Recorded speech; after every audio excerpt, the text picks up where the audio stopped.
আসসালামু আলাইকুম ওয়া রাহমাতুল্লাহি ওয়া বারাকাতুহু। সম্মানিত দর্শক শ্রোতা, আজকে আমরা পবিত্র কোরআনুল কারীমের সূরাতুল মাআরিজ এর নাজিলের ইতিহাস সম্পর্কে আলোচনা করব। সূরাতুল মাআরিজ মক্কাতুল মুকাররমায় অবতীর্ণ হয়েছে এবং এই সূরায় আল্লাহ সুবহানাহু ওয়া তাআলা ৪৪টি আয়াতে কারিমা নাজিল করেছেন। এই সূরা আল্লাহ সুবহানাহু ওয়া তাআলা কেন নাজিল করেছেন? নজর ইবনে হারেস নামক এক ব্যক্তি আযাব ত্বরান্বিত করার জন্য আল্লাহ পাকের দরবারে দোয়া করতেছিল, অর্থাৎ সে কামনা করতেছিল আযাব যেন, শাস্তি যেন খুব তাড়াতাড়ি চলে আসে।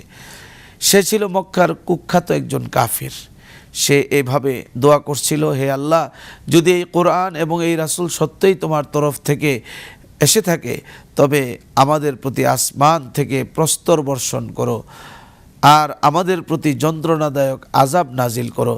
তখন তারই প্রেক্ষিতে এই আয়াত নাজিল হয়, সাআলা সাইলুম বিআযাবিন ওয়াকি'। এক ব্যক্তি কামনা করলো যে সে কামনা করছে যে আযাব আসুক এবং যা অবধারিত। আল্লাহ তাআলা আমাদেরকে এই ইতিহাসটা বোঝার তৌফিক দান করুন।